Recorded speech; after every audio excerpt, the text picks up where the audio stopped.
Al-Um 102,5 FM Radio Ahlussunnah wal Jamaah.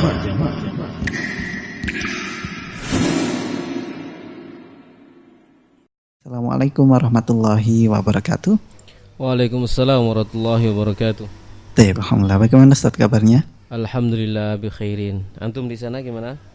Alhamdulillah segar Ustaz. Di sini hujan Ustaz. Sama di sini juga. Iya, tapi sudah tadi Ustaz, hujannya. Sekarang dingin alhamdulillah. Iya, alhamdulillah. Baik, dan di kesempatan malam ini kita melanjutkan masuk pembahasan bab atau tema tentang apa Ustaz?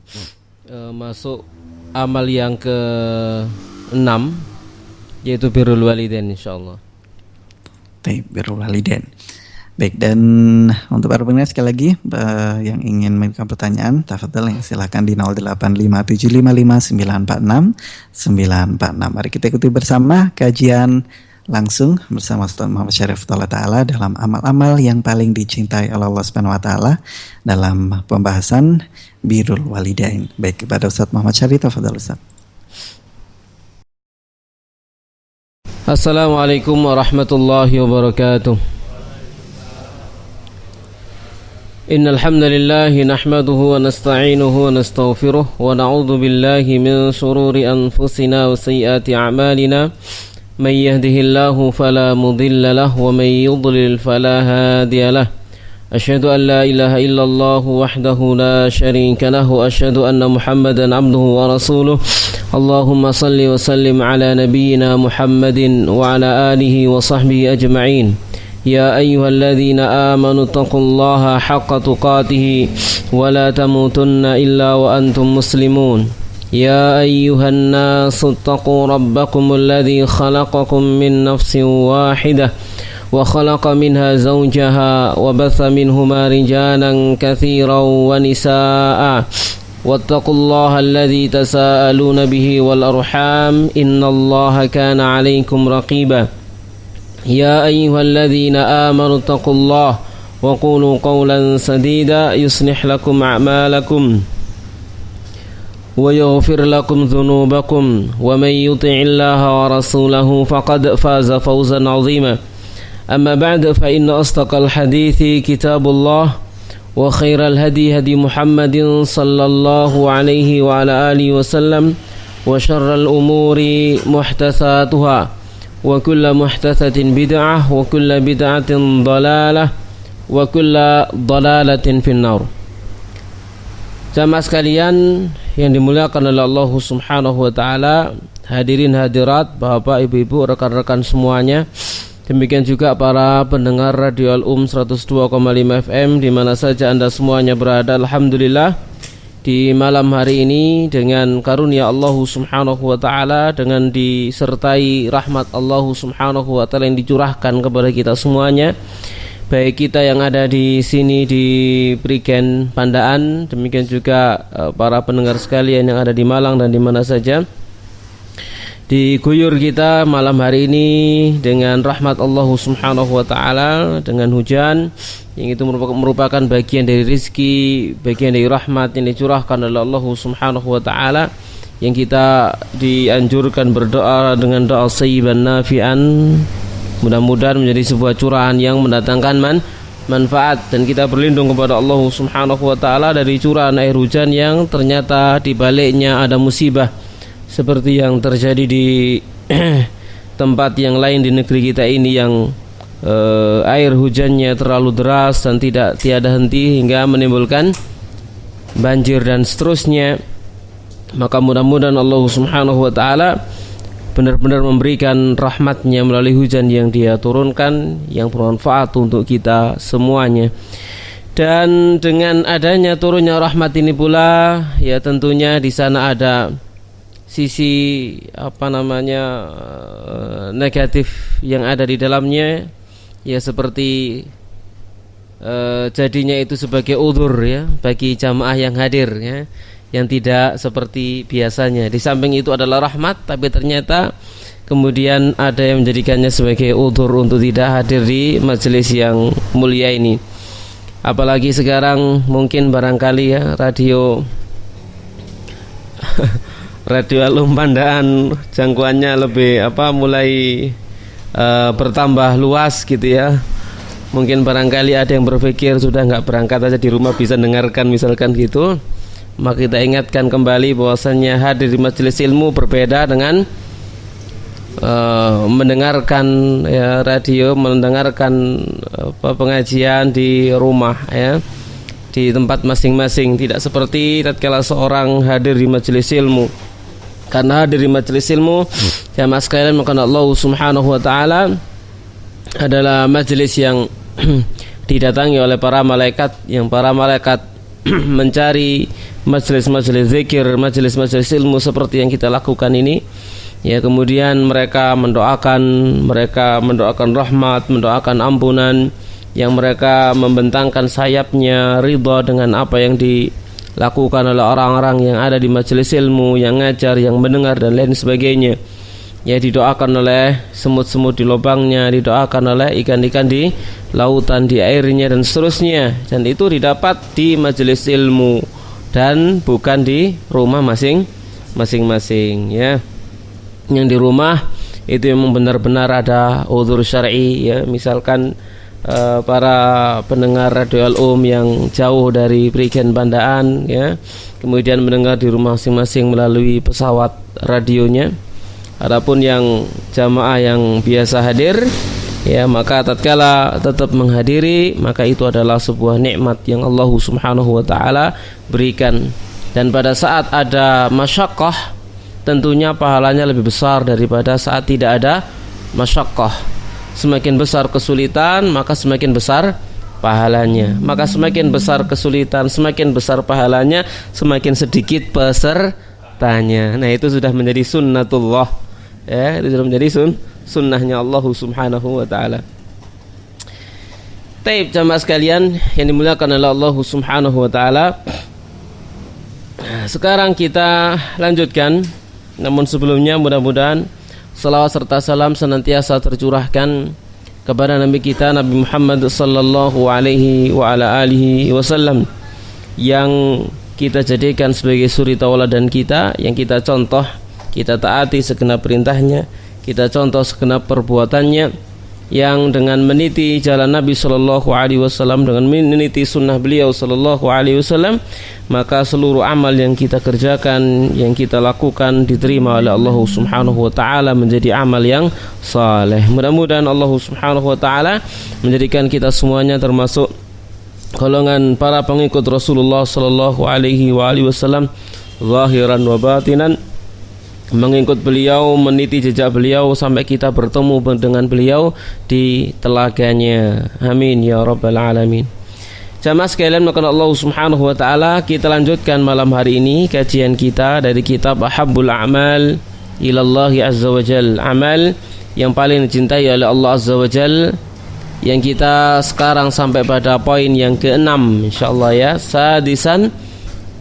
Poin yang ke-6, ahabbul amali ilallahi, amal yang paling cintai oleh Allah adalah birrul walidain, berbakti kepada kedua orang tua. Poin yang ke-6 yang kita bahas sekarang tentang amal yang paling cintai oleh Allah Subhanahu wa taala adalah birrul walidain. Qalat al-muallifatu hafidhahallahu taala an Abdullah ibn Mas'ud radhiyallahu anhu. Dari Abdullah bin Mas'ud radhiyallahu anhu qala, dia berkata, sa'altun nabiyya sallallahu alaihi wasallam, aku bertanya kepada Nabi sallallahu alaihi wa alihi wasallam, ayyul amali ahabbu ilallah, amal yang mana yang paling cintai oleh Allah? Maka qala, beliau sallallahu alaihi wasallam menjawab, as-salatu ala waqtiha, salat pada waktunya. Salat pada waktunya. Ini kemarin sudah kita jelaskan tentang amal fardu ya, tentang solat pada waktunya. Ini solat tepat pada waktunya. Dalam redaksi yang lainnya, as-salatu fi awali waktiha, solat pada awal waktunya ya. Qala, kemudian dia bertanya lagi, thumma ayyun, kemudian apa ya Rasulullah? Maka Nabi menjawab, thumma birrul walidain, kemudian berbakti kepada kedua orang tua. Rawahul Bukhari, diriwayatkan Imam Al-Bukhari rahimahullahu taala. Jadi Abdullah bin Mas'ud radhiyallahu taala anhu dalam hadis ini bertanya kepada Rasulullah sallallahu alaihi wasallam tentang amal yang paling dicintai oleh Allah Subhanahu wa taala. Maka Nabi Shallallahu Alaihi Wasallam menjawab, yang pertama adalah salat di awal waktu, yang kedua adalah birrul walidain, kemudian birrul walidain. Ini dua amal yang paling besar, dua amal yang paling besar. Salat kaitannya dengan hak Allah Subhanahu wa taala. Birrul walidain kaitannya dengan hak hamba, yakni hak makhluk, ya. Jadi Rasulullah Shallallahu Alaihi Wasallam menggandengkannya, salat kemudian birrul walidain. Dalam keterusan hadis ini dijawab tsumma ayyun, kemudian apa? Al jihadu fi sabilillah, baru berjihad di jalan Allah Subhanahu wa taala. Kemudian mu'allif di sini berkata, akhbara sallallahu alaihi wasallam. Akhbara telah memberitakan sallallahu alaihi wasallam anna birrul walidain, bahwasannya birrul walidain ahabbul a'mal, adalah amal yang paling dicintai ilallah, mungguwe Allah. Ba'da salati, setelah salat, ya. Jadi birrul walidain, Nabi di sini memberitakan bahwasanya birrul walidain itu adalah amal yang paling dicintai oleh Allah Subhanahu wa taala setelah salat. Allati, yang salat itu ya salat itu adalah a'dhamu da'aimil Islam, yang merupakan sebesar-besarnya pondasi Islam, tiang pancangnya Islam. Itu adalah salat, ya. Warattaba dzalika, kemudian beliau menyusun yang demikian itu dengan kalimat summa allati tu'ti tartiba wal muhlah, ya, di mana summa itu memberikan makna tertib, pengurutan, kemudian al muhlah, yakni yang tidak tertunda, ya, artinya secara berurutan langsung tanpa tunda, ya. Demikian jamaah sekalian, maka Allah Subhanahu wa taala, ya. Maka hadis Nabi Shallallahu Alaihi Wasallam tadi itu menunjukkan kedudukan birrul walidain yang sangat besar, yang sangat tinggi di sisi Allah Subhanahu wa taala, sehingga saking besarnya, saking tingginya dia menjadi amal yang paling dicintai oleh Allah Subhanahu wa taala setelah salat. Di dalam surah Al-Isra ayat yang ke-23 sampai dengan 24, Allah Subhanahu wa taala berfirman, wa qadha, dan telah memutuskan, menetapkan, menjadikan hukum, Rabbuka, Rabbmu, alla ta'budu, agar kalian tidak menyembah illa, melainkan iyahu, kepadanya. Wabil walidaini, dan Allah telah menetapkan, mewajibkan atasmu terhadap kedua orang tua ihsanan, untuk berbuat baik. Kita perhatikan di sini Allah Subhanahu wa taala menyebut dua perkara. Perkara yang pertama adalah tauhidullah, mentauhidkan Allah. Perkara pertama adalah berkaitan dengan hak Allah.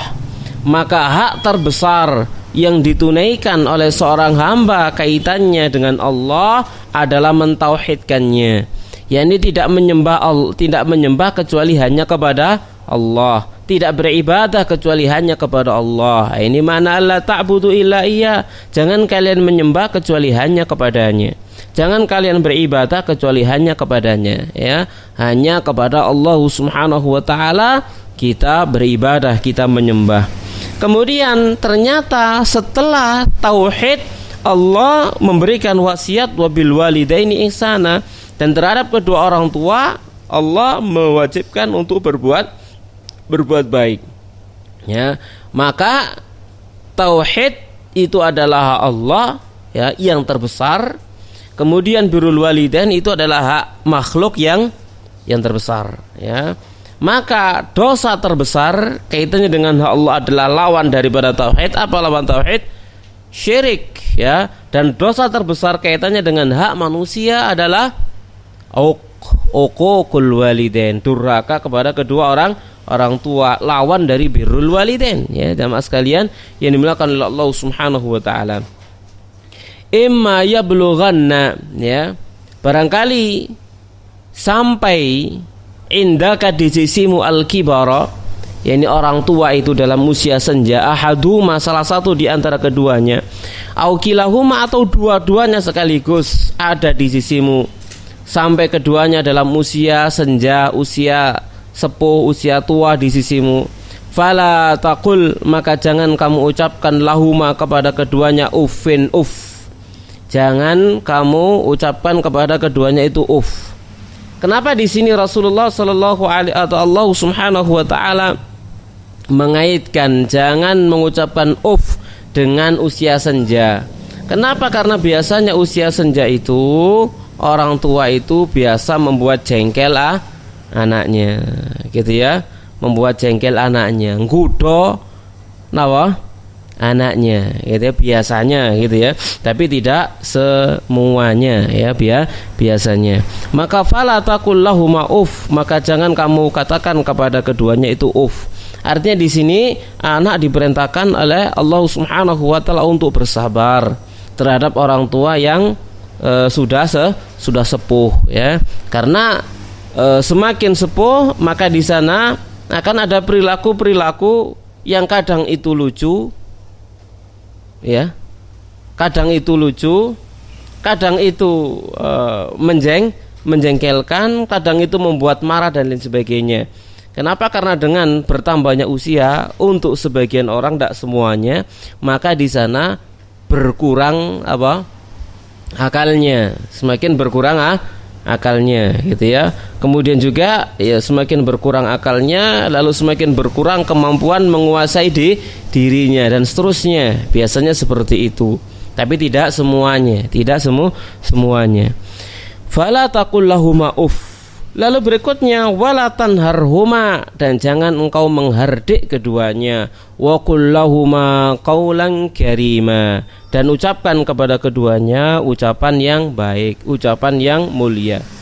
Wakhfid, dan bentangkan, rendahkan lahuma bagi keduanya janahadzulli, sayap kehinaan, ya, seperti diibaratkan minar rahmati, dari kasih sayang. Diibaratkan seekor ayam misalkan, tatkala dia memanggil anaknya ya, maka tatkala anaknya datang kepada dia, maka sayapnya dibentangkan, dibuka. Begitu anaknya sudah masuk di bawah sayapnya, lalu ditutup, seperti itu ya. Jadi memberikan naungan, merahmati, menyayangi, seperti itu kepada orang tua. Wa qur rabbirhamhuma, dan ucapkan wa rabbku rahmati keduanya kama rabbayani shaghira, sebagaimana keduanya mendidik aku, merawatku di masa kecil ya. Jadi di sini Allah Subhanahu wa taala mengingatkan tentang masalah orang tua ini. Satu, harus berbuat baik kepada keduanya. Yang kedua, harus sabar dengan segala perilakunya, sabar dengan segala perilakunya ya, menahan diri dari segala perilakunya. Jangan sampai perilakunya itu membuat kita menghardik keduanya, gitu ya. Dan ini berlaku untuk kita semuanya, ya, berlaku untuk kita semuanya. Dan kita semuanya selalu berupaya untuk belajar yang seperti ini terhadap orang tua kita, ya. Kemudian yang keempat ya, senantiasa memberikan sayang kepada mereka, merahmati mereka ya, merendahkan diri kepada mereka, dan yang kelima adalah mendoakan mereka. Ya, ini 5 pesan dari Allah Subhanahu wa taala yang disebutkan di dalam ayat ini. Ya, jamaah sekalian, maka Allah Subhanahu wa taala. Yang pertama tadi itu berbuat baik kepada mereka, yang kedua sabar atas perilaku mereka, yang ketiga jangan sampai perilaku mereka membuat jengkel lalu menghardik mereka, lalu yang keempat menyayangi mereka, merendahkan diri di hadapan mereka, dan yang kelima adalah mendoakan mereka. Jadi jangan sampai lupa kita dari mendoakan mereka. Ya, kita sisipkan dalam doa-doa kita untuk mereka, ya, untuk orang-orang tua kita, ya, untuk bapak dan ibu kita, atau juga untuk bapak-bapak mereka dan ibu-ibu mereka. Ya, kita doakan semuanya. Demikian. Wa qala ta'ala, dan berfirman Allah Ta'ala, anishkurli, ya, agar kamu bersyukur kepada aku. Syukurlah kamu li untukku, kepada aku, yakni kepada Allah. Wali walidaika, dan syukurlah kamu kepada kedua orang tuamu. Ilayya, kepada aku, al-masiru, tempat kembali. Mawal makna dari ayat ini, qulna lahu, kami katakan lahu kepadanya, anishkurli, agar syukurlah kamu li, kepada aku, wali walidaika, dan kepada kedua orang tuamu. Maka qila, dikatakan, Asyukru, syukur lillahi milik Allah itu adalah ala nikmatil iman, atas nikmat iman. Jadi bersyukur kepada Allah itu atas segala nikmat yang Allah Subhanahu wa taala berikan kepada kita. Lebih utamanya lagi adalah nikmat iman. Karena nikmat iman ini merupakan nikmat yang paling besar dari segenap nikmat-nikmat yang lainnya. Nikmat iman, nikmat yang paling besar daripada nikmat harta, jelas gitu ya. Lebih besar daripada nikmat bisa makan, bisa minum dan lain sebagainya. Ya, nikmat iman adalah nikmat yang terbesar yang diberikan oleh Allah Subhanahu wa taala kepada seorang hamba. Ya, kenapa? Karena nikmat iman inilah yang menjadikan hamba nanti itu selamat dari neraka, bisa masuk ke dalam surga. Maka tidak ada nikmat yang lebih besar yang melebihi nikmat iman. Ya, nikmat iman, kalau disebut nikmat iman, maka di dalamnya juga masuk nikmat Islam. Ya, ada kaidah idza jatama'a iftaraqa wa idza iftaraqa ijtama'a. Jika berkumpul maka maknanya berbeda, terpisah. Jika terpisah maka maknanya sama, terkumpul. Seperti iman, di sini nikmatul iman disebut satu, nikmatul iman, maka masuk di dalamnya nikmatul Islam. Ya, terkumpul di dalamnya nikmatul Islam. Disebut salah satu maka dua-duanya katut. Tapi kalau nanti disebut dua-duanya bareng, maka iman itu adalah amal hati, Islam adalah amal al-jawarih. Ya, maka Islam adalah amal al-jawarih. Maka nikmatul iman ini nikmat yang terbesar kita diberi oleh Allah Subhanahu wa taala, iman dan Islam. Karena dua-duanya, iman dan Islam, itu merupakan sebab selamatnya kita dari azab api neraka Allah.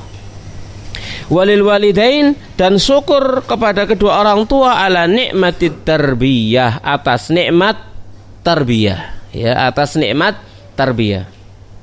Oh enggak, saya enggak pernah dirawat sama orang tua, begitu lahir perocot dirawat sama orang lain gitu ya. Ya wis, nikmat apa?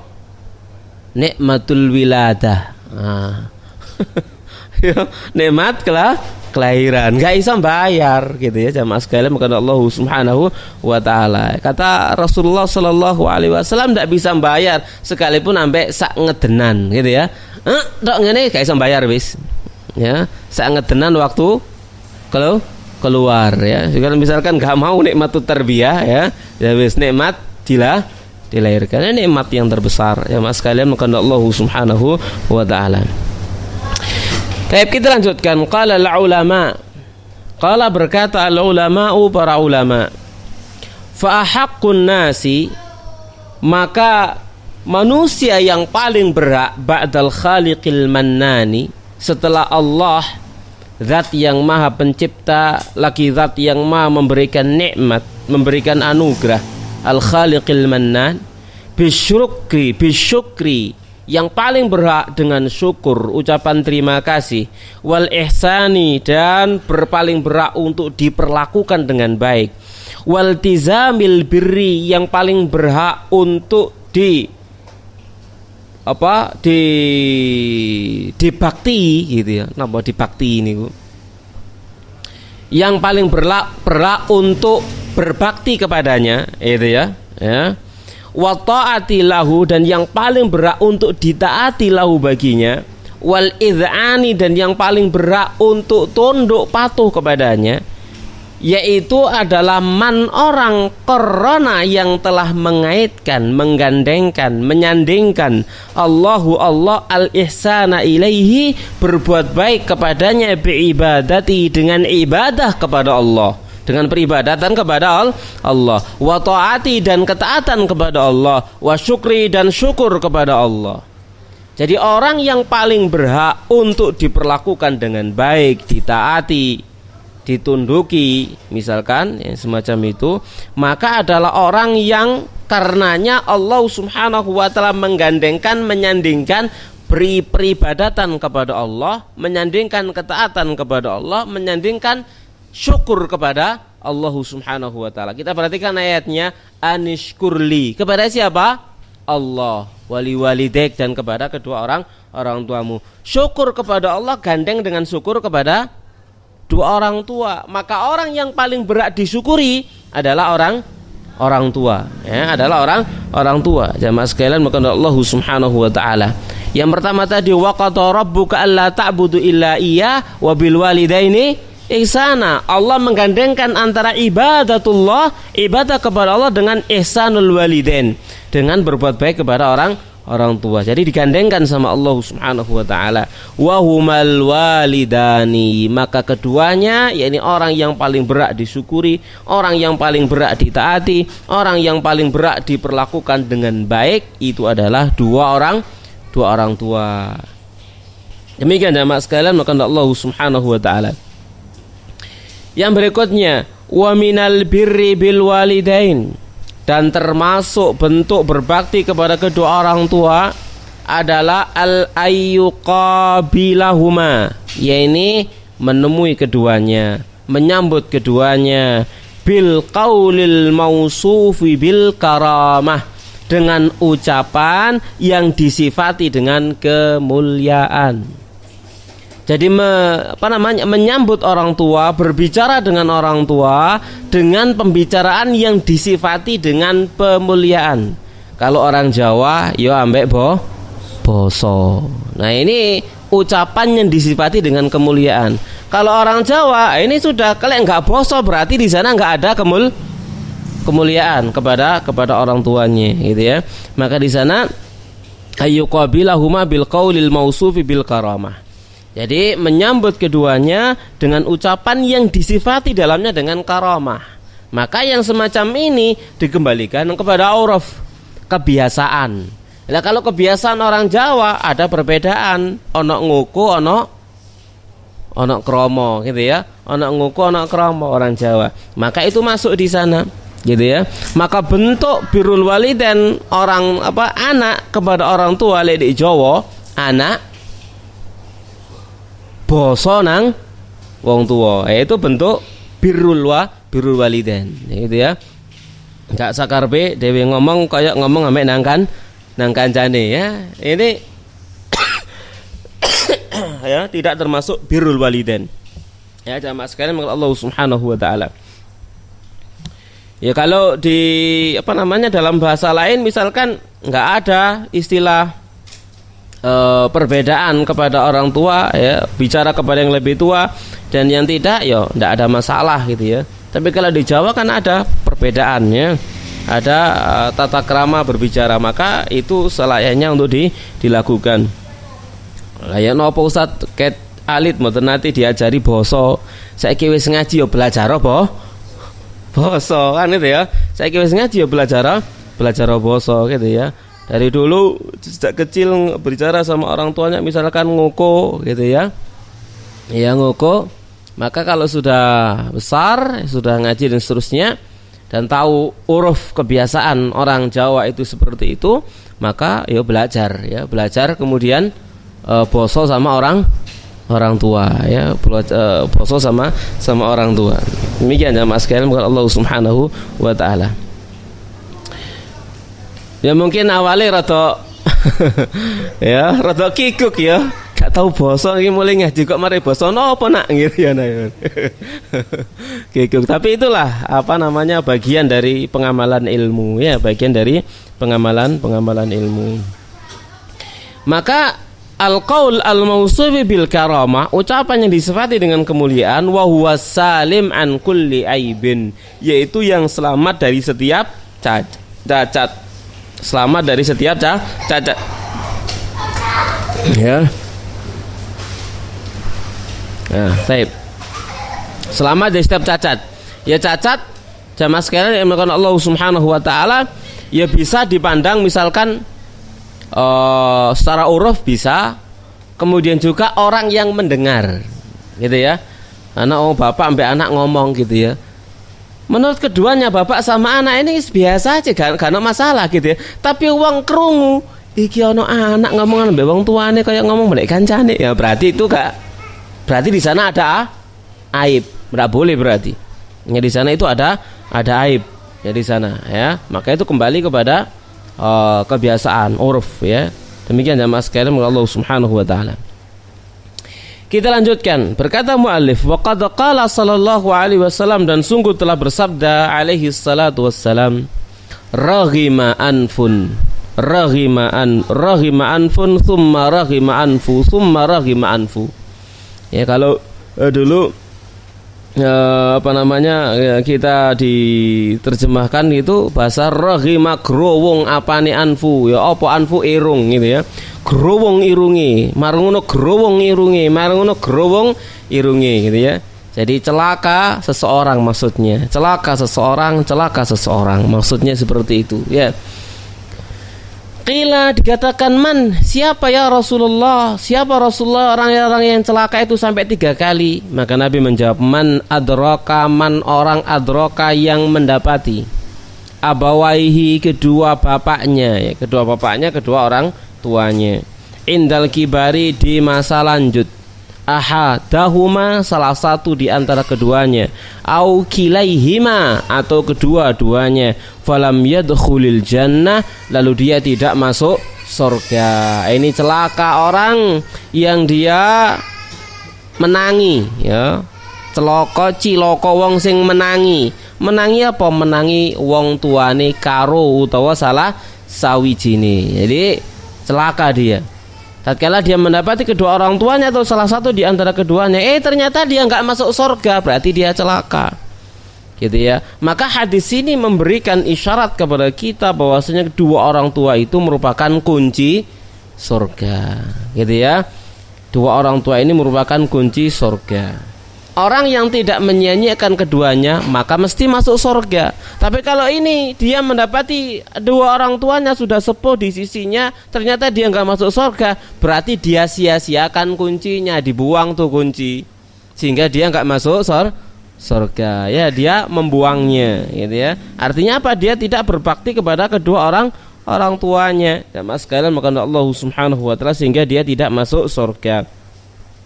Oleh karena itulah kemudian mu'allif mengatakan fasaidu, maka orang yang berbahagia adalah alladzi, orang yang yubadiru, yang bersegera, cepet-cepetan, disi-disian.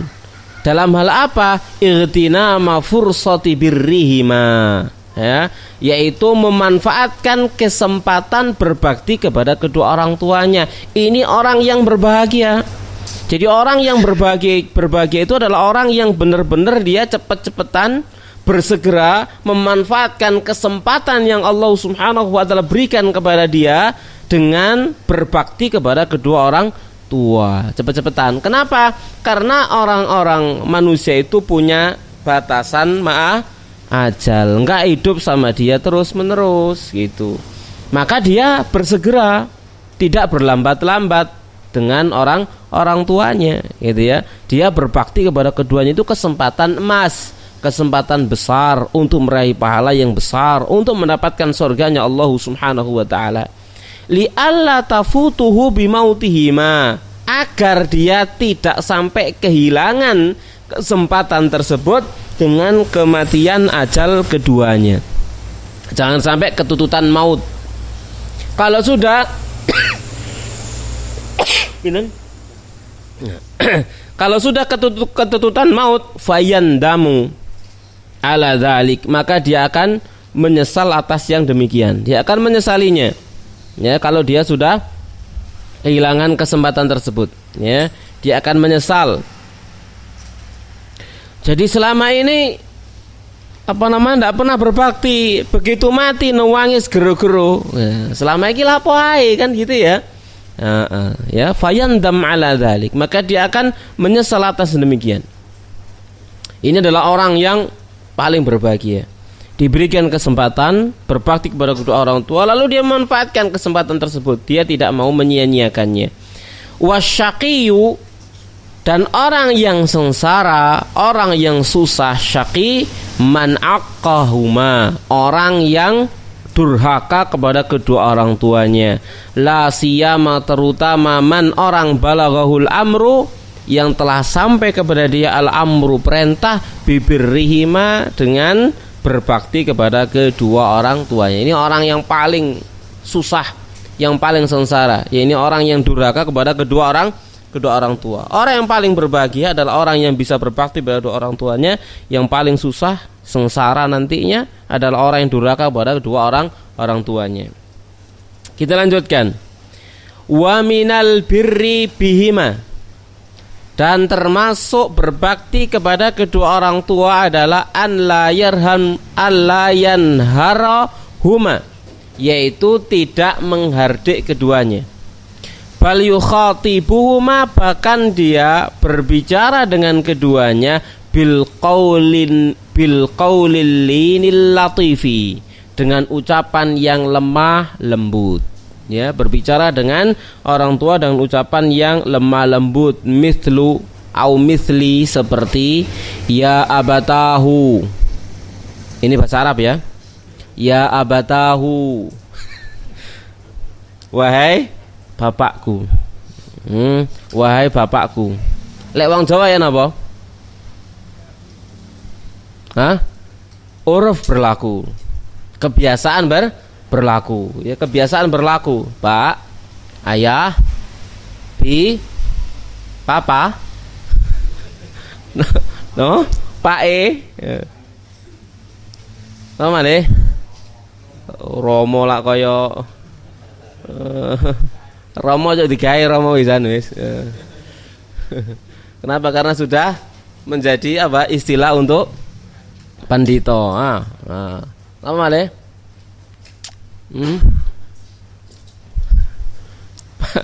Pak biyung niku ibunya. Misalkan segala wah, pola ketopraan namanya. Jadi apa yang berlaku di masyarakat? Ya, apa yang berlaku di masyarakat atau apa yang dibiasakan selama oleh orang tuanya? Ebes. Nelok bapak ebes. Itu termasuk panggilan yang baik atau panggilan yang jelek kira-kira? Gaul ya. Nelok bapak ebes, nelok ibu mes ngono. Ebes memes. Maka itu panggilan yang enggak layak ya. Yang tidak layak kepada orang tua. Buktinya jenengan tertawa, gitu ya. Berarti itu tidak ada takrim di dalamnya, tidak ada karamah di dalamnya. Padahal tadi itu bil qaulil mausufi bil karamah, ya. Jadi memanggil, berbicara kepada bapaknya, orang tuanya dengan ucapan yang disifati dengan pemuliaan. Ya, dipanggil abi, umi, abah, ya, umah, misalkan semacam itu, ya. Ya, biasanya orang tua itu sendiri yang ngajari anaknya, ya, manggil apa, biasanya seperti itu. Maka dengan panggilan yang diridhai oleh kedua orang tuanya itulah kita memanggilnya, gitu ya. Ya abatahu wa ya ummahu, misalkan, ya, wa ya ummahu, boleh. Min ghairi, tanpa an yusamiyahuma, memberi nama keduanya, menyebut namanya ndak boleh. Namanya Abdul celuk dul, bapaknya celuk dul, gitu ya. Nggak boleh, haram itu. Ya, itu menyakiti orang tuanya. Au wa yuknihima, kunyahnya dipanggil nggak boleh. Bapaknya punya nama Aba Abdillah, dipanggil ya Aba Abdillah, nggak boleh. Gitu ya, nggak boleh manggil bapaknya dengan nama kunyah, nggak boleh. Nama kunyah itu bukan untuk orang tua, untuk teman. Itu takrim kepada temannya. Manggil anak itu takrim kepada anaknya. Manggil anak kecil dengan kunyahnya. Tapi kalau manggil bapak dipanggil kunyah, itu kurang belajar gitu. Ya, kurang ajar, maksudnya kurang belajar, ya. Itu tidak boleh kalau kepada bapaknya, ya. Demikian jamaah sekalian, Allah Subhanahu wa taala. Jadi tanpa menyebut namanya, tanpa menyebut kunyahnya, ya, tanpa menyebut kunyahnya. Yang berikutnya waan yashfaqa bihima, yakni bersikap lembut, ya, penuh simpati kepada keduanya, bihima, wa tadzallala lahuma, dan merendahkan diri kepada keduanya, tadzallulal abidi, dengan kerendahan seorang budak, seorang hamba, lisadati, kepada tuannya. Ini sikap seorang anak kepada orang tuanya. Jadi harus berbeda. Ya, berbeda sikap dia kepada temannya dengan sikap dia kepada orang tuanya. Harus berbeda. Unggah-ungguhe beda kan, gitu ya. cara ngomongi beda, unggang-unggue beda, bosone ya beda ya. Menurut orang Jawa di negeri kita itu berbeda. Wa ayatarahhama alaihima, dan juga hendaknya dia itu mendoakan rahmat untuk keduanya, atau juga mananya mengasihi sayang kepada keduanya. Wa yad'u lahuma, dan berdoa untuk keduanya. Ini bentuk berbakti, tadi sudah kita sampaikan ya.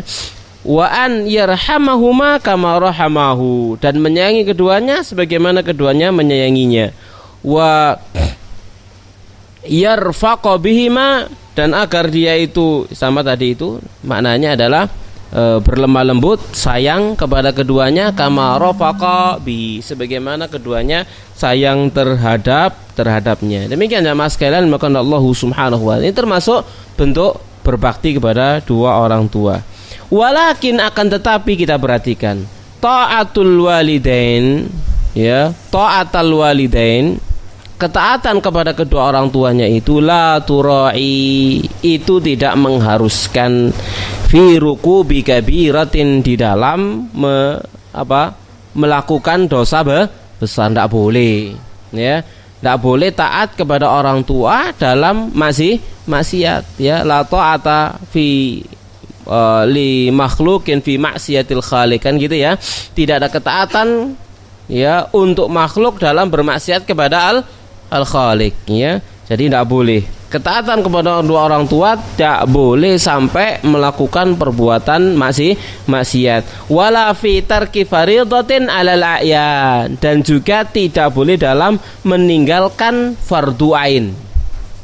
Tidak boleh dalam meninggalkan fardu ain. Kalau fardu kifayah boleh ditinggalkan.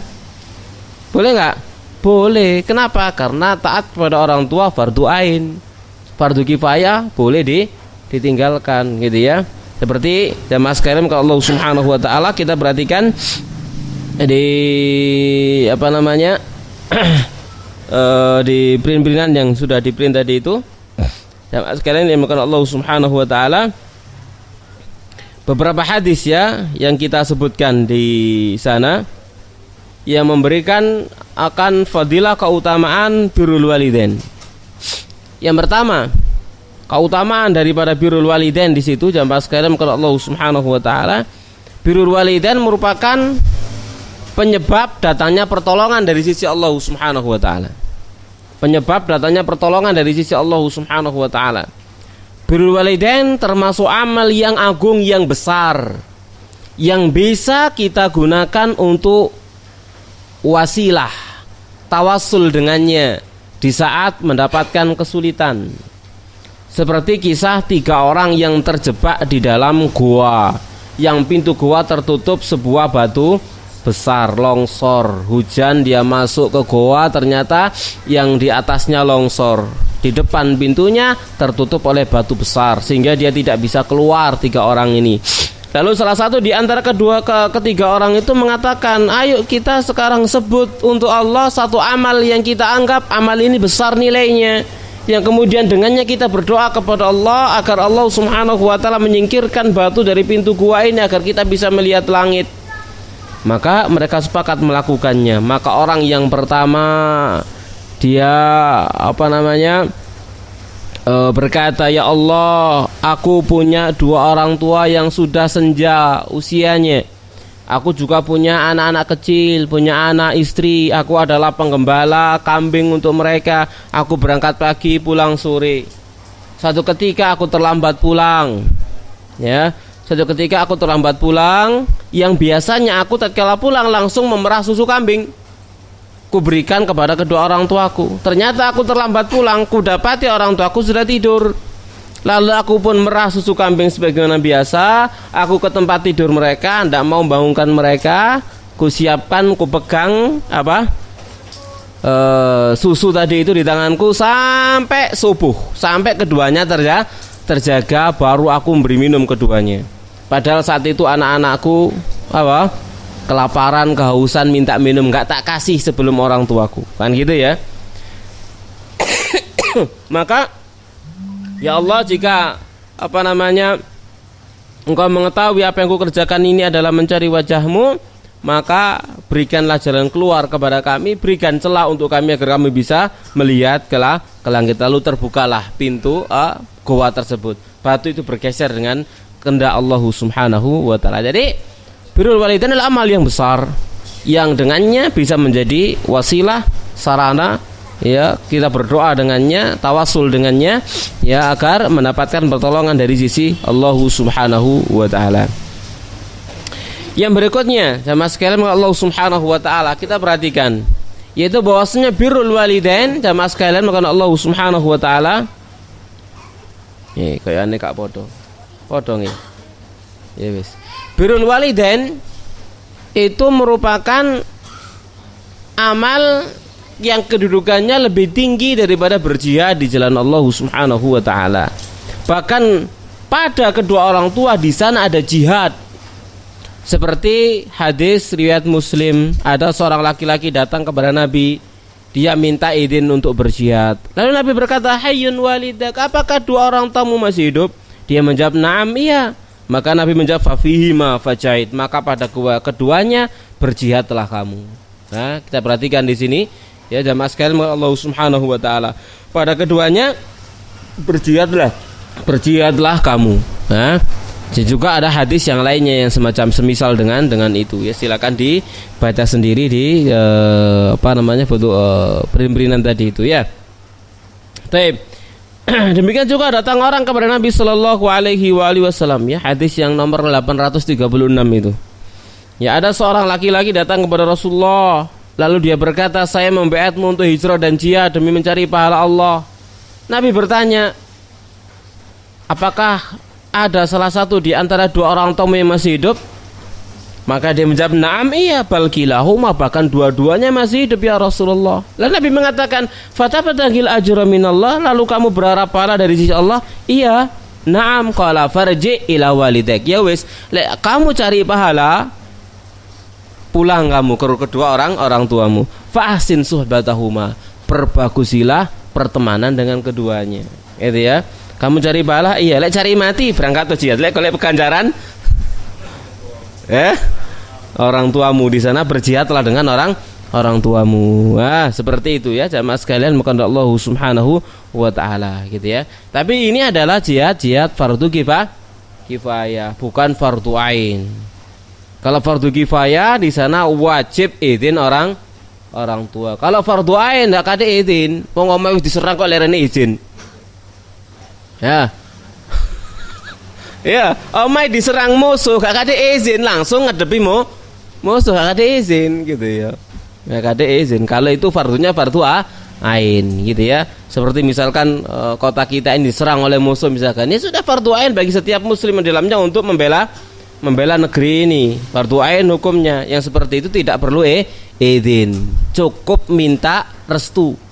Enggak perlu izin ya, minta restu. Kayak gitu ya. Minta restu beda enggak dengan minta izin? Beda, ya gitu ya. Berbeda. Jadi minta restunya. Jadi berangkat pamitan saja ya. Tanpa minta doa ya, diberikan yang terbaik ya, karena musuh ada di hadapan mata. Tapi kalau ekspansi atau musuhnya itu jauh, misalkan sampai menyeberangi beberapa negeri, maka wajib izin kepada orang tua. Kalau tidak diizin maka tidak boleh berangkat. Justru merawat dua orang tua adalah jihadnya, saat itu jihad fardu ainnya ya, bukan fardu kifayahnya. Demikian jamaah sekalian, maka Allah Subhanahu wa taala. Dalam redaksi yang lainnya datang seorang laki-laki kepada Rasulullah SAW, dia berkata, "Ji'tu ubayyuka alal hijrah." Ya Rasulullah, saya mendatangi Anda, membaiat Anda di atas hijrah. Wa taraktu abawayya yabkiyan. Saya tinggal dua orang tua saya dalam keadaan menangis. Maka Nabi mengatakan, "Irji alaihima fa adhikhuma kama abkaitahuma." Kembalilah kamu kepada dua orang tua keduanya, buat kedua-duanya tertawa sebagaimana kamu telah membuatnya menangis. Ya, buat dua-duanya tertawa sebagaimana kamu telah membuatnya menangis. Kita perhatikan di sini jamaah sekalian, karena Allah Subhanahu wa taala ya. Jadi pada orang tua, dua orang tua di sana ada pahala yang besar ya. Di dalamnya di sana ada pahala yang besar ya, bahkan mengalahkan jihad di jalan Allah Subhanahu wa taala. Baik. Dalam hadis yang lainnya dari Muawiyah bin Jahimah bahwasanya Jahimah datang kepada Nabi sallallahu alaihi wasallam dan berkata, "Ya Rasulullah, aratu an aghzuwa wa qad ji'tu astashiruka." Ya Rasulullah, saya ingin untuk berperang. Sementara saya datang kepada Anda untuk minta musyawarah pendapat Anda bagaimana ini. Saya ingin berangkat jihad. Maka dia berkata, "Hallaka min ummin?" Apa kamu punya ibu? Maka dia mengatakan, "Na'am ya, saya punya ibu." Qala falzamha. Maka tetaplah kamu berdiam diri dengannya. Fa innal jannata tahta rijlaiha. Dikarenakan surga itu ada pada dua kakinya. Ada pada dua kakinya. Ini riwayat yang jayyid, riwayat yang hasan, atau riwayat yang sahih gitu ya. Adapun al-jannah tahta aqdamil ummahat, maka itu yang tidak sahih ya, tapi ini yang sahih. Fa innal jannata tahta rijlaiha. Surga itu ada pada dua kakinya. Kakinya ibu. Maksudnya di sini bukan diide. Bukan berarti kemudian kakinya dibasuh, airnya diminum, ndak gitu maksudnya gitu ya. Golek ngono lah ngombe kuturangan sampean. Bukan itu maksudnya. Itu maksudnya adalah menunjukkan akan ketaatan, ya, menunjukkan akan ketaatan kepada orang tua, taat kepada orang tua, menunjukkan ketaatan gitu ya. Bukan untuk mencari berkah melalui kakinya, hendak gitu maksudnya. Itu yang dimaksud fa'ilnal jannata tahta rijlaiha, yaitu surga ada di bawah kedua kakinya. Artinya kalau kamu pengen masuk surga, ngasoro nang ibumu, gitu maksudnya. Merendahlah diri kepada ibu, itu maksudnya ya. Sama sekali Allah Subhanahu wa taala. Nah, menjadi kaki boleh gitu ya. Oleh ganjaran. Ada salah seorang salaf, dia bersaudara, dan nanti disebutkan ya. Ada salah seorang salaf, dia bersaudara.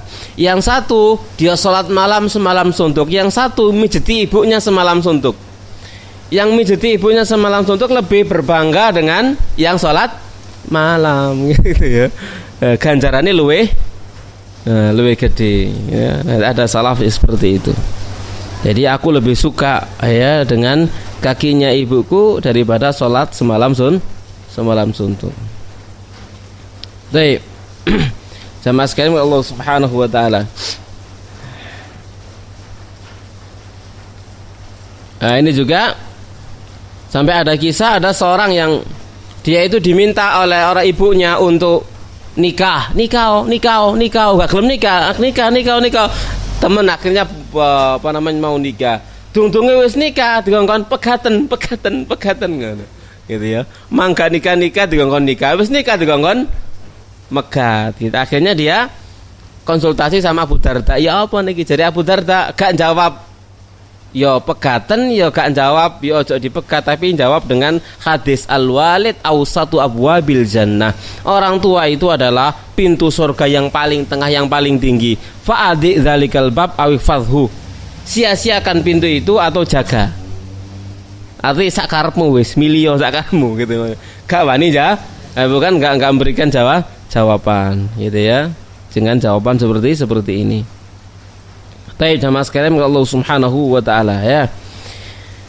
Nah ini juga birrul walidain itu merupakan penyebab panjang umur.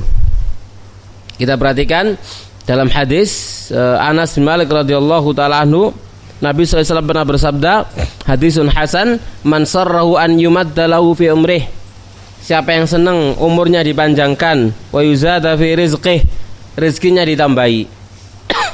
Jadi mengurus orang tua tidak akan mengurangi rezeki, justru akan semakin menambah rezeki.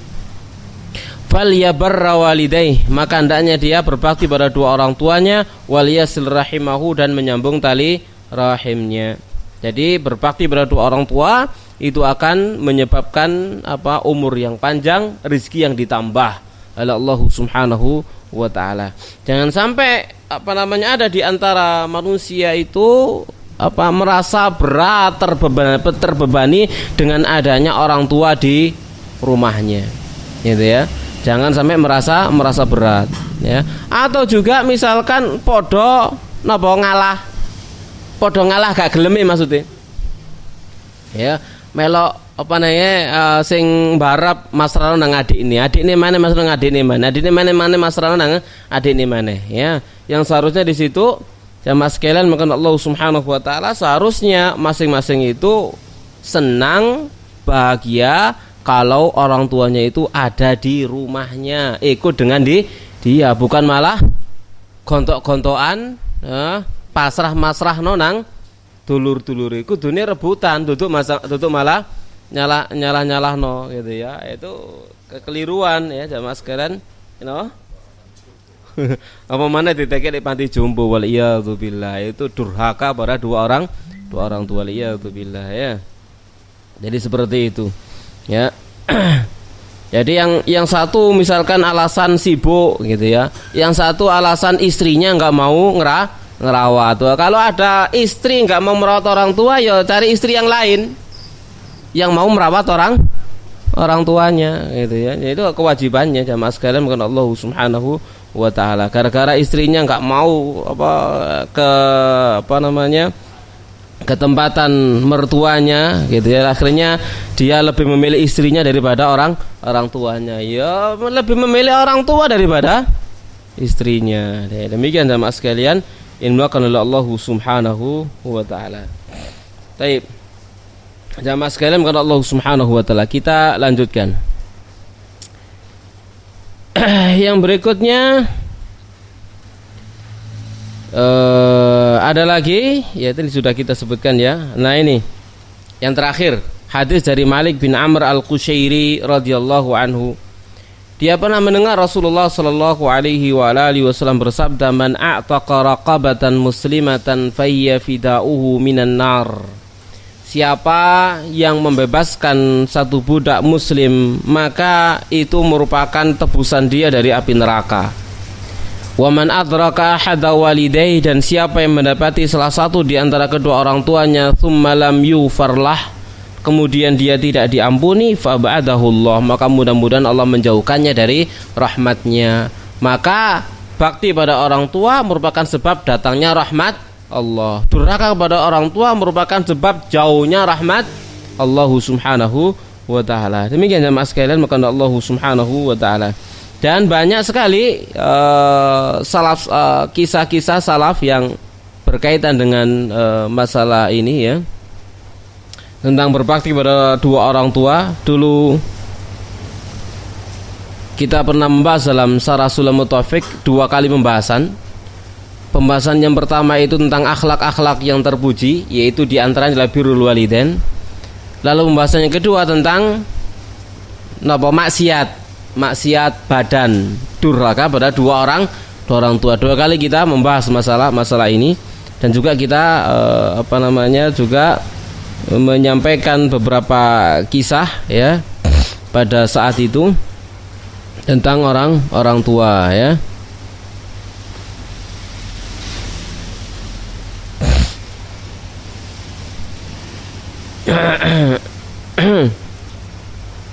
Ini ya, seperti ada seorang salaf, dia dengan bapaknya karena satu hal dia dan bapaknya terzalimi sehingga dipenjara. Sebelum dipenjara, si bapak ini atau si anak ini biasa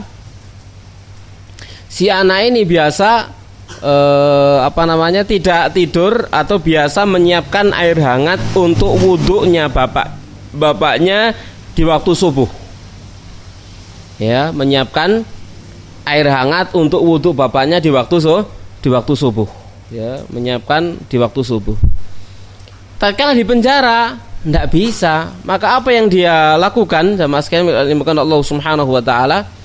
Dia di penjara itu disediakan untuk air wudhu, yaitu ember gitu ya.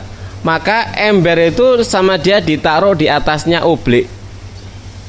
obor ya, dipegangi sampai anget gitu ya, dipegangi sampai anget. Setelah anget dikasihkan bapaknya untuk wudhu. Penjaganya tahu, akhirnya obornya dimatikan. ya, tinggal pelita, ya, tinggal pelita. Ya beda kan obor, kalau obor bisa langsung di atas apinya. Ini pelita. Oh kayak oblik gitu ya. Ya, lempluk lah misalkan gitu ya. Nah, akhirnya apa? Itu di luar penjaranya. Maka dia ngangkat embernya itu ditaruh di sampingnya oblik. Saking suwe nih sampai anget. Saking suwe nih sampai anget. Setelah anget dikasihkan sama orang tuanya. Penjaga penjaranya tahu dipateni itu oblik. Akhirnya apa? Dikekep sewengi banyune sampai anget gitu ya. Saking ndak mau dia menghilangkan kebiasaan dia untuk menghangatkan air untuk bapaknya. Seperti itu jamaah sekalian, maka Allah Subhanahu wa taala jauh sekali baktinya salafus saleh dengan manusia di zaman kita saat sekarang. Atau kalau boleh kita katakan dengan kita semuanya tentang masalah ini ya. Jamaah sekalian, maka Allah Subhanahu wa taala. Baik, itu ya banyak ya kisah ini, nggak mungkin kita bacakan semuanya, banyak sekali kisah-kisah dari para salafus saleh ya. Demikian jemaah sekalian, dimuliakan oleh Allah Subhanahu wa taala. Ya, jadi ini poin yang keenam dari amal yang paling dicintai oleh Allah Subhanahu wa taala, yaitu berbakti kepada dua orang tua. Mudah-mudahan Allah Subhanahu wa taala memberikan kepada kita nikmat rezeki birrul walidain, bakti kepada orang tua, dan mudah-mudahan Allah Subhanahu wa taala memanjangkan usia kedua orang tua kita agar kita bisa diberikan kesempatan berbakti kepada orang tua, kedua orang tua kita, dan agar kita mendapatkan kebaikan melalui keduanya, mendapatkan ridho dan rahmat Allah Subhanahu wa taala. Dan juga kita senantiasa berdoa mudah-mudahan Allah Subhanahu wa taala merahmati seluruh orang-orang tua kita, diberikan taufik dan penjagaan oleh Allah Subhanahu wa taala, senantiasa istiqamah di atas jalan Allah Subhanahu wa taala, dan jika memang Allah Subhanahu wa taala berkehendak untuk memanggil mereka, dipanggil di atas husnul khatimah. Demikian juga kita semuanya, anak-anaknya. Amin ya rabbal alamin. Baik. Sekarang kita buka sesi dan jawab. Kalau bertanya kita persilakan. Fadhal. Pertanyaannya, hadis-hadis tadi bercerita tentang laki-laki terhadap orang tuanya. Apakah itu berlaku untuk para istri?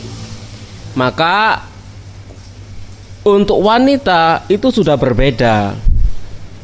Kenapa? Karena wanita itu sudah diakadkan. Paham di sini ya? Dengan adanya akad nikah, wali si wanita itu telah menyerahkan segenap tanggung jawab dan kepatuhan kepada suaminya. Tatkala orang tua wali itu mengatakan angkah tuka wa zawwajtuka bi binti, gitu ya, binti fulan bin binti bi binti ya, ku nikahkan kamu dengan putriku, gitu ya. Maka itu maksudnya sudah dia serahkan segenap tanggung jawab, dia serahkan segenap kewajiban patuh berbakti, itu beralih yang awalnya dari orang tua kemudian kepada suaminya. Makanya akad nikah itu akad yang sangat besar, gitu ya, akad yang sangat besar ya. Nah, jadi dengan adanya akad nikah itu kemudian baktinya seorang wanita beralih. Sebelum dia jadi istri ada kepada orang tuanya, setelah jadi istri kepada suaminya, ya, kepada suaminya. Maka bakti dia kepada suaminya mengalahkan baktinya kepada orang tuanya. Jadi sudah diadakan acara serah terima tanggung jawab dan kepatuhan dari wali kepada suaminya, ya. Maka istri baktinya adalah beralih kepada suaminya, bukan lagi kepada kedua orang tua. Sudah berlaku. Tidak berlaku artinya tidak berlaku di situ, sudah berpindah dari orang tua kepada suaminya.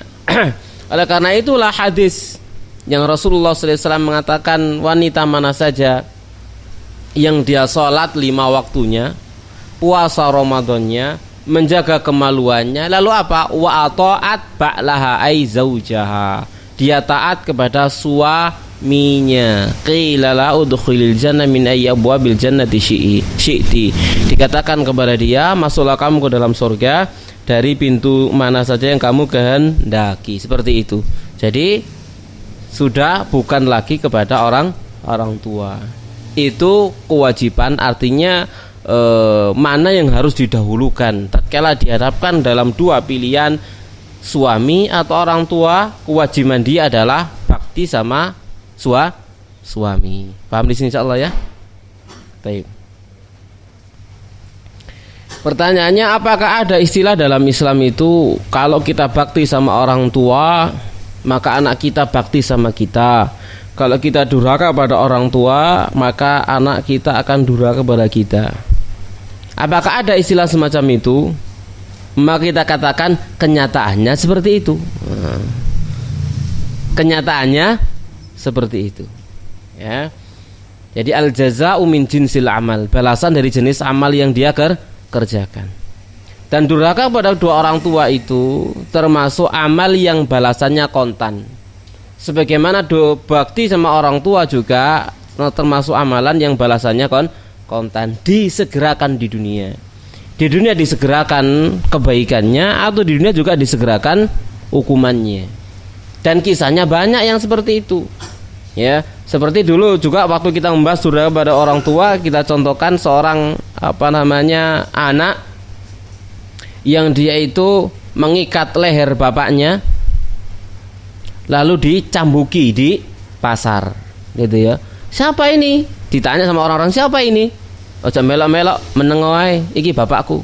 Lah kok ngene? Ya ngene biyen bapakku memperlakukan bapaknya. Nah, gitu ya. Yang ngono iku biyen bapaknya memperlakukan kakeknya, bapaknya lagi. Kayak ngono. Jadi ngono iku termasuk turunan, gitu ya.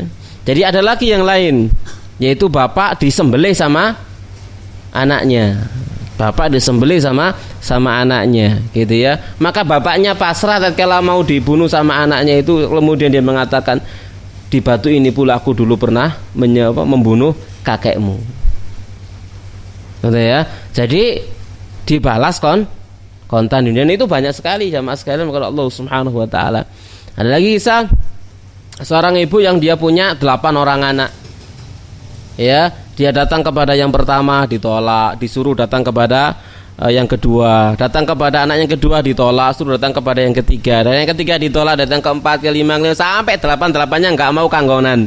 Sing nomor 8 ten Mas ngriko nomor 1 muter maneh, akhirnya ditungakno ambles kabeh sama ibunya. Ya, akhirnya dia anak-anaknya binasa semuanya, kan seperti itu, ya. Jadi kongkiren kabeh anak, kok kongkiren anak akeh tapi gak dadi anak gitu ya. Kabeh kongkiren gak gelem kanggonan, waliyadzubillah ya, waliyadzubillah gak gelem kanggonan. Kabeh padha iri-irian. Nah, ini enggak benar ya, jamaah sekalian bukan Allah Subhanahu wa taala. Iya, kita berbakti sama kedua orang tua kita itu termasuk juga pengajaran kepada anak kita. Apa yang kita ucapkan kepada orang tua kita, itulah yang dilihat sama anak kita akan itu termasuk bentuk tarbiyah, ya. Itu termasuk bentuk tarbiyah. Tatkala misalkan kita berkata kasar kepada orang tua kita, anak kita ndelok ngono ta, gitu kan? Ngono carane ngomong mbek wong tua kasar ngono ya. Ngono. Tak praktekno jange kan gitu ya. Ya, jadi itu al jaza min jinsil amal. Ya, itulah bagian dari tarbiyah. Tarbiyah kepada anak-anak, ya. Tapi ingat jamaah sekalian, maka Allah Subhanahu wa taala, kita bakti kepada orang tua itu jangan punya keinginan agar anak bakti sama aku, itu urusan lain. Itu urusan lain gitu ya. Walhasil bakti sama orang tua perintah Allah Subhanahu wa taala. Kita menjalankannya lillah, karena Allah, liwajillah, karena berharap pada Allah, ibtigha'a ridha, yani ridallah, ya, berharap mencari ridha Allah Subhanahu wa taala, enggak berharap dibakti anak, enggak berharap diperlakukan baik oleh anak, gitu ya. Namun perlakuan baik anak-anak kita, baktinya anak-anak kita itu merupakan janji, dan itu merupakan kenyataan, ya, realitanya seperti itu, gitu ya. Walhasil itu bukan bukan menjadi tujuan kita. Tujuan kita adalah taat kepada Allah, bakti sama Allah, itu tujuannya. Adapun anak-anak itu nanti urusan Allah. Allah Subhanahu wa taala membalikkan hati-hati manusia, ya, membalikkan hati manusia. Paham insyaallah ya? Baik. Ada lagi yang lain? Ini pertanyaan dari ibu-ibu. Saat mau tanya, apabila orang tua sudah sama-sama tuanya mau bercerai, si suami sudah talak satu melalui tulisan, lalu istri menggugat cerai karena beberapa kali suami KDRT, lalu sama anaknya yang laki-laki ibunya diambil dan tinggal di rumah anak laki-laki dan menantunya. Terus apakah si istri itu dianggap nusus karena masih talak satu? Apakah anak mantunya ikut dosa karena memisahkan ortunya? Dan saat ini mau sidang kedua di pengadilan, padahal anak keduanya mau nikah. Anak kedua itu wanita. Duh, bingung aku rek. Hah? Yang jawab ini ya. Dua masalah ya. Jadi jamaah sekalian, maka Allah Subhanahu wa taala ada perselisihan rumah tangga, ada perselisihan rumah tangga. Si suami talak satu, telah mentalak satu istrinya. Maka talak satu itu kewajiban si istri tetap tinggal sama suaminya selama masa iddah. Ya, selama masa iddah. Dia harus tinggal bersama dengan suaminya. Dia tidak boleh keluar dari rumah suaminya. Ya, maka anak-anak dalam keadaan seperti itu tidak boleh malah mengkompori perpisahan. Wis bu melo aku ibu, iki padha ambek wis pegat to bu. Melo aku ibu lak ngono malan. Tidak boleh gitu ya. Jadi harus didamaikan. Islah itu lebih baik daripada firaq. Damai lebih baik daripada pisah, gitu ya. Damai lebih baik daripada pisah. Namun di sini permasalahannya KDRT, tinggal di kono dikewamplengi, misalkan gitu ya. Maka yang main takal, main tangan, main pukul, termasuk udzur, gitu ya. Artinya membolehkan bagi istri untuk keluar, ya, dari rumahnya karena ada pemukulan, ad-darbu, ya, ada, ya, jadi mengganggu, menyakiti dan sebagainya. Maka dalam kondisi seperti itu, ya, anaknya melerai duanya, kemudian diambil salah satunya, dipisah, ya. Maka di sana ya tetap saja hendaknya anak-anak itu berupaya untuk mendamaikan, usahakan untuk mendamaikan, jangan malah mengasih fasilitas biar bercerai, ya. Biar bagaimanapun islah, berdamai itu lebih baik daripada perceraian, ya. Jamaah sekalian, bukan Allah Subhanahu wa taala. Perlu diketahui umur ibunya 60 tahun, bapaknya 68 tahun. Apalagi sudah sepuh seperti ini gitu.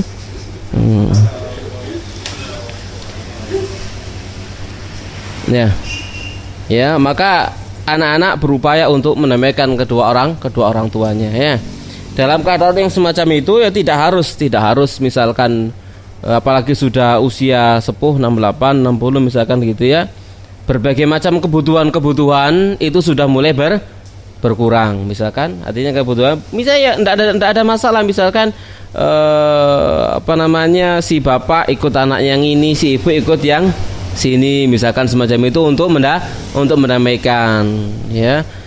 Pertengkaran itu biasanya terjadi karena sering ketemu. Kalau gak sering ketemu kangen. Ya, ya gitu ya biasanya ya. Kalau gak ketemu suwe kangen. Jadi bisa. Ya, walhasil anak jangan memfasilitasi, jangan sampai firaq, ya. Biar bagaimanapun firaq itu tidak disukai, ya. Itu dibenci. Ya, anak-anak harus berupaya untuk menamaikan orang tuanya, ya, diberikan nasihat dan lain sebagainya, ya. Jamaah sekalian, bukan Allah Subhanahu wa taala. Kita beralih ke pendengar satu aja, ini sudah kelewat ya. Fadhol. Tip. Ada pertanyaan, akan bacakan yang pertama dari Hakim Silalifa di Jalan Semeru. Assalamualaikum warahmatullahi wabarakatuh, Ustaz. Waalaikumsalam warahmatullahi wabarakatuh. Ustaz Syahri juga Pak Andisya dan rahmatnya Allah Subhanahu wa taala. Semoga selalu sehat dalam lindungannya. Bertanya bagaimana cara menebus dosa atau kesalahan terhadap kedua orang tua yang sudah meninggal karena dahulu belum mengerti akan dosanya kepada orang tua. Syukran, jazakumullah khairan katsiran. Bagaimana menebus kesalahan terhadap dua orang tua yang sekarang sudah meninggal? Banyak cara untuk berbakti kepada dua orang tua. Ya, di antaranya adalah satu, terus mendoakan mereka, beristighfar, mohon ampun untuk mereka, ya, beristighfar, mendoakan mereka, mendoakan rahmat kepada mereka. Yang kedua, kalau mereka punya utang, dibayarkan. Utang uang, utang harta dibayarkan. Kalau mereka punya utang puasa, ya dibayar puasanya. Ya, kemudian juga misalkan mereka dulu termasuk orang yang wajib haji dan wajib umrah, misalkan ternyata belum sempat haji umrah, ya kemudian dihajikan atau diumrohkan misalkan. Ini semacam itu. Mereka punya nazar belum sempat ditunaikan, dibayar nazarnya. Kemudian juga membayar atau mengeluarkan sedekah atas nama keduanya, orang tuanya. Apakah sedekah berupa amal jariyah, bangun masjid atas nama orang tuanya, misalkan masjidnya dikasih nama orang tuanya. Orang tuanya namanya Abdul Karim, sebut Masjid Abdul Karim. Masya Allah, ya, misalkan semacam itu. Ini bangun masjid untuk orang tuanya. Atau juga misalkan wakaf sumur ya, untuk air pengairan misalkan gitu ya, atau bikin sungai. Ya, pengairan air, ledeng dan sebagainya misalkan atas nama orang tua. Itu adalah pahala-pahala yang mengalir untuk orang tua. Kita berpikir amal apa ya yang langgeng, artinya itu manfaatnya jangka panjang untuk orang tua, kita keluarkan. Kemudian juga yang lainnya adalah menyambung tali rahim orang tua. Orang tua punya saudara, kita sambung. Orang tua punya misanan, kita sambung. Mindoan, kita sambung. Itu kerabat semuanya. Jangankan kerabat orang tua, teman-teman orang tua pun demikian disambung. Teman-teman daripada orang tua iki biyen bapakku lek riyo mesti nang omahe kancane sing kono. Bapak wis gak ono, aja pedhot. Ya, teruskan gitu ya. Datang kepada orang tua kepada temannya orang tua. Bahkan temannya orang tua sudah meninggal, tinggal anak-anaknya, datangi anak-anaknya temannya orang tua. Seperti Umar bin Khattab radhiyallahu taala anhu, ya. Siapa Ibnu Umar, ya, radhiyallahu taala anhu, ya. Seperti itu, ya. Jamaah sekalian dengan Allah Subhanahu wa taala. Paham insyaallah ya di sini ya. Jadi masih banyak cara ya. Namun semuanya itu tidak bisa mengalahkan bakti di saat orang tua masih hidup. Nah, itu sekedar solusi atau istilahnya itu alternatif. Alternatif gak koyo asli ini kan gitu ya. Koyo jalan alternatif lho gak koyo asli ini. Lek asli ini kenceng tidak nyampe, alternatif muter-muter geronjalan gitu ya. Jenenge alternatif ya. Tapi demikian jamaah sekalian, maka Allah Subhanahu wa taala mohon maaf bagi pendengar sekalian yang pertanyaannya tidak bisa kita sampaikan. InsyaAllah mungkin kita bacakan, kita jawab pada pertemuan yang akan datang biidznillah. Ya, mohon disimpan sama pandu siar, nanti dikeluarkan lagi pada pertemuan yang akan datang biidznillah. Karena di sini sudah kelewat 7 menit. Ya, kita akhiri. Mudah-mudahan apa yang kita sampaikan bermanfaat untuk kita semuanya, menambah keimanan kita semuanya, dan mudah-mudahan Allah Subhanahu wa taala menjadikan kita semuanya sebagai anak-anak yang berbakti kepada dua orang tua, dan mudah-mudahan Allah Subhanahu wa taala memberikan kesempatan kita untuk bakti sama orang tua kita. Amin ya rabbal alamin. Wassallallahu ala nabiyina Muhammadin wa ala alihi washabihi ajma'in. Subhanakallahumma bihamdik asyhadu an la ilaha illa anta astaghfiruka wa atubu ilaik. Wassalamu alaikum warahmatullahi wabarakatuh. Al-Um 102,5 FM Radio Ahlus Sunnah wal Jamaah.